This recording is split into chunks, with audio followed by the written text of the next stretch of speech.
ఖచ్చితంగా ఈ రాష్ట్రంలో ఒక కొత్త రాజకీయ శక్తి కావాలని బలంగా మేము విశ్వసిస్తూ ఉన్నాం, చాలా బలంగా విశ్వసిస్తున్నాం.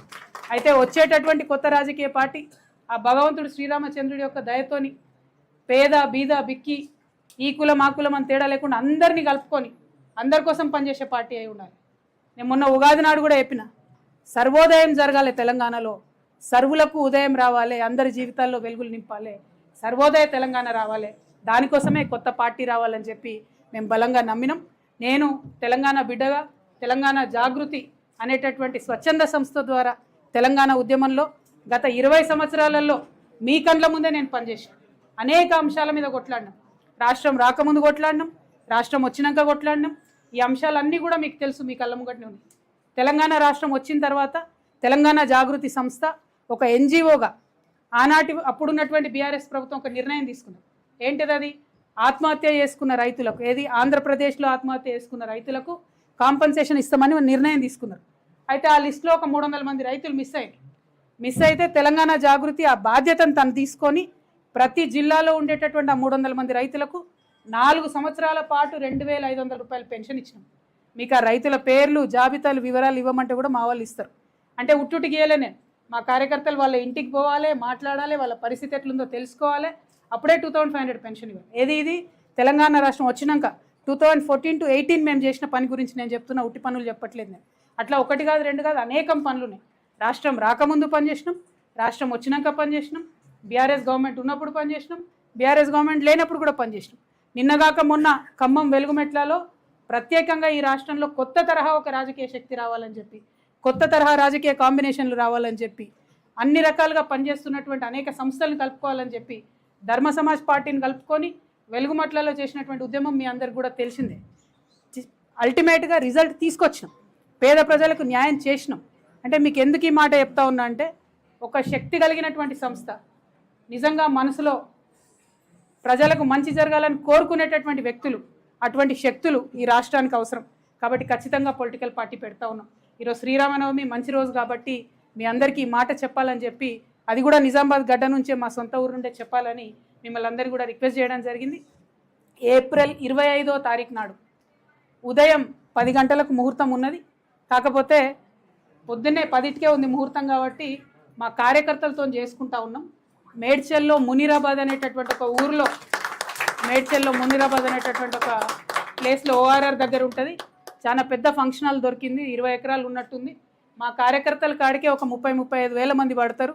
మిగతా జనరల్గా పబ్లిక్ మీటింగ్ మళ్ళీ పెట్టుకుంటాం పొద్దున 10కి. కాబట్టి మా జాగృతి వాళ్ళు సిస్టమేటిక్ కార్యకర్తలు, ప్రతి గ్రామంలో ఉన్నటువంటి జాగృతి కార్యకర్తలు, ఉద్యమకారులు, ప్రజాస్వామ్యవాదులు, ఈ రాష్ట్రంలో రాజకీయాల్లో మార్పు రావాలనుకునే వాళ్ళందరినీ కూడా మనస్ఫూర్తిగా ఆహ్వానిస్తూ ఉన్నాం.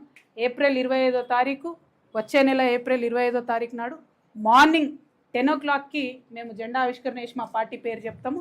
మంచి ముహూర్తం ఉంది, మీ అందరికీ తెలుసు, నేను ముహూర్తాలని బలంగా నమ్ముతా. మరి కాలానుగుణంగా పనులు చేస్తే ప్రజలకు కలిసి వస్తుందని నేను బలంగా నమ్ముతున్నా. కాబట్టి ఆ ఉదయం పూట అయినా తీసుకోవడం జరిగింది. ఆ మొత్తం డీటెయిల్స్ అన్నీ కూడా ట్విట్టర్లో, ఫేస్బుక్లో, వాట్సాప్లో మళ్ళీ మీకు లొకేషన్తో సహా, ఆ హాల్ పేరు ఆద్య కన్వెన్షన్, అద్వయ కన్వెన్షన్, మునీరాబాద్. మార్నింగ్ 8 కల్లా మన కార్యకర్తలందరూ చేరుకోవాలి. ఎందుకంటే 8 నుంచి మనం అందరం కొంత మాట ముచ్చట వేసుకొని 10కి ముహూర్తం ఉంటుంది కాబట్టి 10కి లాంచ్ చేసుకుందాం. ఆ మొత్తం 18 ఎకరాల్లో కూడా మరి ప్రాంగణాలు ఎట్లుండాలి, స్టేజ్ ఎట్లుండాలి, మేము మా ప్రాంగణానికి ఎవరి పేరు పెట్టుకుంటాం. ఎందుకంటే మేము జయశంకర్ సార్ని ప్రాణంగా కొలుసుకుంటాం, మీ అందరికీ తెలిసిందే. జయశంకర్ సార్ పెట్టుకుంటాం, ఇంకా చాలా పేర్లు ఉన్నాయి, చాలామందిని గౌరవించేది ఉంది. అవన్నీ కూడా డిసైడ్ చేసి ఈ నెక్స్ట్ 28 డేస్ టైంలో మీ అందరికీ కూడా వివరాలు ఇవ్వడం జరుగుతుంది. మా దగ్గర జాగృతి నుండి ప్రతి గ్రామం నుంచి కార్యకర్తలు తరలి రావాలి. పొద్దున్నే ఉంది కాబట్టి మంచిగా పొద్దుగాలు లేచి సద్దన్నం తిని బయలుదేరండి. వచ్చినాక మీటింగ్ అయినా ఉడకన్నం తిందాం. కాబట్టి ప్రతి ఊరు నుంచి ఎక్కడ జాగృతి కార్యకర్తలు ఉంటే అక్కడ బయలుదేరి రావాలి. ఎవరి గురించి ఆలోచించొద్దు, మనకెవరో వచ్చి ఏదో బండ్లు పెడతారు, ఏదో చేస్తారు అనుకోవద్దు. ఇది మన పని, మన రాష్ట్రం పని, మన కోసం మనం చేసుకునే పని. కాబట్టి ఖచ్చితంగా ఈ రాష్ట్ర రాజకీయాలు మార్చాలి. ముఖ్యంగా యువ మిత్రులకు నేను చెప్తా ఉన్నాను, రిక్వెస్ట్ చేస్తూ ఉన్నాను. మనము తెలంగాణ వచ్చినప్పటి నుంచి కూడా ఇంకా కూడా జాబ్ల కోసం వెయిట్ చేస్తున్నటువంటి పరిస్థితి ఉంది ఇప్పటి వరకు కూడా. మరి యువ మిత్రుల కోసం ఏం చేయబోతా ఉంది కొత్త పార్టీ అని ఆ రోజు చెప్పబోతా ఉన్నాం. యువతకు, మహిళలకు పెద్ద ఎత్తున ప్రాధాన్యత ఉంటుంది కాబట్టి యువ మిత్రులు, మా ఆడబిడ్డలు, ప్రత్యేకించి మా ఆడబిడ్డలను నేను రిక్వెస్ట్ చేస్తూ ఉన్నా. మగవాళ్ళు చేసే రాజకీయాన్ని ఇన్ని రోజులు చూసినాం, మగవాళ్ళు నడిపినటువంటి పార్టీలు ఇన్ని రోజులు చూసినాం. మన బిడ్డ జాబ్ కోసం ఎదురు చూడాలి, మన ఇంటికి వచ్చే లోన్ కోసం ఎదురు చూడాలి, పంటకు వచ్చేటటువంటి బోనస్ కోసం ఎదురు చూడాలి. టైంకు మాత్రం ఏదెవరు ఇచ్చినట్టుగా కనబడతలేదు. కాబట్టి ఆడబిడ్డల జీవితంలో మార్పు తీసుకురావడానికి ఈ రాష్ట్రంలో ఒక ఆడబిడ్డగా మీ అందరి ఆశీర్వాదం కోరుతూ నేను ఒక పార్టీని పెట్టబోతా ఉన్నా. మా ఆడబిడ్డలంతా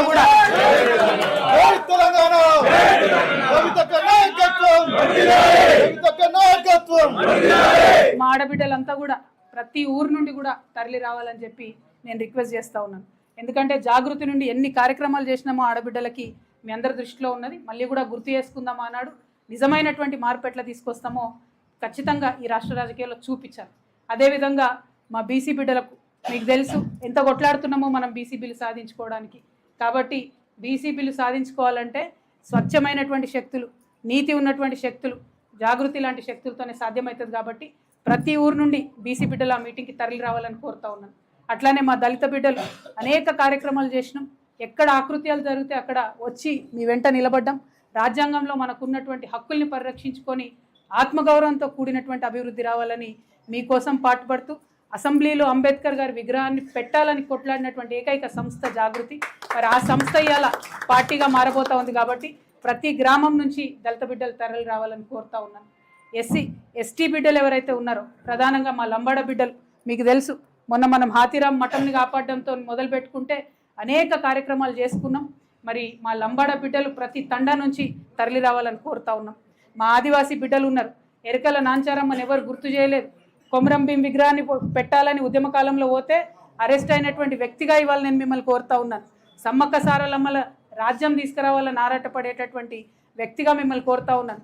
ప్రతి గూడెం నుంచి, ప్రతి తండా నుంచి, ప్రతి చెంచుపెంట నుంచి ఆ రోజు మీటింగ్కి తరలి రావాల్సిందిగా అందరినీ కోరుతా ఉన్నాను. ముఖ్యంగా మా మైనారిటీ सोदर अब सबसे मैं गुजारिश कर रही हूँ, तेलंगाना के आने से पहले जब जिद्दोजहद चल रहा था तेलंगाना का, उस समय हमने बहुत वादे सुने कि तेलंगाना आते ही हमारी ज़िंदगी पूरी बदल जाएगी, तेलंगाना आते ही ये हो जाएगा, वो हो जाएगा, फलक उतर के नीचे आ जाएगा, ऐसे बहुत सारे बातें हमें बताए गए.